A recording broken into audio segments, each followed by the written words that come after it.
Assalamualaikum warahmatullahi wabarakatuh. Perkenalkan, nama saya Dinah Nadifah dengan NIM 0306212112. Saya dari kelas PGMI 4 semester 7 akan mereview pembelajaran hari ini, yaitu pada mata kuliah Manajemen Organisasi Pendidikan. Nah, materi hari ini yang akan saya review yaitu anatomi organisasi dan perilaku organisasi. Nah, anatomi organisasi merupakan komponen penting yang berfungsi sebagai motor organisasi. Nah, motor maksudnya di sini adalah penggerak. Adapun terdapat beberapa komponen penggerak dalam suatu organisasi. Yang pertama yaitu struktur organisasi. Nah, hal ini itu penting karena dapat menentukan alur kerja, tanggung jawab, dan wewenang dalam suatu organisasi.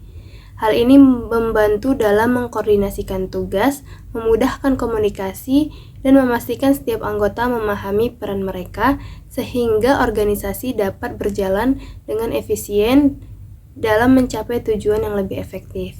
Contohnya itu adanya ketua, wakil ketua, sekretaris, bendahara, dan yang lain sebagainya. Kemudian komponen yang kedua yaitu hierarki atau tingkat kekuasaan. Nah, di sini adalah sistem peringkat dalam suatu organisasi yang menunjukkan urutan otoritas dan tanggung jawab dari posisi yang tertinggi hingga ke posisi yang terendah. Hierarki ini membantu menentukan siapa yang memimpin, siapa yang mengambil keputusan, dan siapa yang melapor kepada siapa. Nah, kita ambil contoh itu misalnya dalam lingkungan sekolah. Nah, pimpinan tertinggi itu ada kepala sekolah, lalu kemudian ada wakil kepala sekolah, dan kemudian ada guru. Nah, hierarki ini memastikan suatu organisasi berfungsi dengan baik dan setiap orang mengetahui peran serta tanggung jawabnya dalam melaksanakan suatu tugas. Lalu yang ketiga ada job desk. Job desk ini merupakan deskripsi tugas dan tanggung jawab yang harus dilakukan oleh seseorang dalam suatu posisi pekerjaan. Hal ini mencakup detail pekerjaan, termasuk apa yang harus dikerjakan, tujuan yang harus dicapai, dan standar kinerja yang diharapkan. Job desk ini membantu setiap orang memahami peran mereka dengan jelas dan memastikan pekerjaan dilakukan sesuai dengan harapan. Lalu, komponen yang keempat ada formalitas. Nah, formalitas ini mengacu pada aturan, prosedur, dan tata cara yang ditetapkan untuk mengatur perilaku dan interaksi antar anggota. Hal ini mencakup hal-hal seperti struktur organisasi, hierarki, kebijakan, serta tata cara komunikasi dan pengambilan keputusan.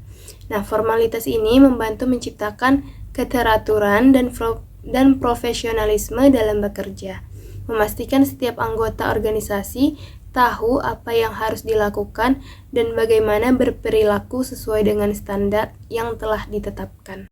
Komponen selanjutnya yaitu sentralisasi dan desentralisasi. Nah, sentralisasi adalah sistem organisasi di mana keputusan penting dibuat oleh pemimpin atau manajemen pusat dan kontrol terpusat pada level atas.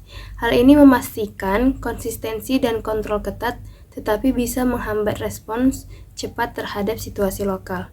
Nah, adapun yang dimaksud desentralisasi adalah sistem di mana wewenang dan tanggung jawab didistribusikan ke berbagai level atau unit organisasi.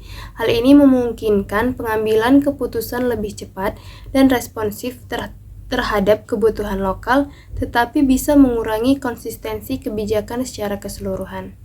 Lalu yang komponen yang keenam yaitu koordinasi dan integrasi. Nah, koordinasi di sini maksudnya adalah proses mengatur berbagai kegiatan, tugas, dan fungsi di dalam organisasi agar dapat berjalan selaras dan efektif, sehingga tujuan organisasi dapat tercapai. Nah, koordinasi memastikan bahwa semua bagian organisasi bekerja dengan arah dan tujuan yang sama. Lalu selanjutnya yaitu integrasi.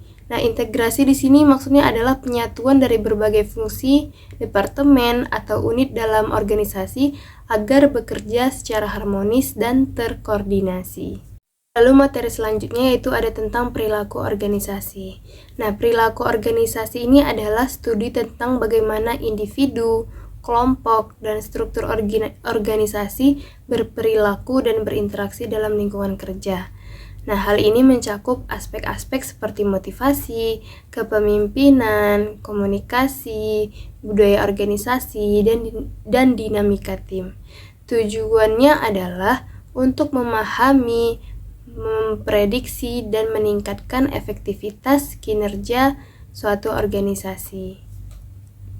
Nah, jadi sederhananya perilaku organisasi ini dapat dipahami sebagai bagaimana suatu individu dan kelompok saling berpengaruh atau memiliki timbal balik. Misal organisasi itu berdampak kepada individu dan individu berdampak kepada suatu organisasi. Sekian yang dapat saya sampaikan, lebih dan kurangnya saya mohon maaf. Assalamualaikum warahmatullahi wabarakatuh.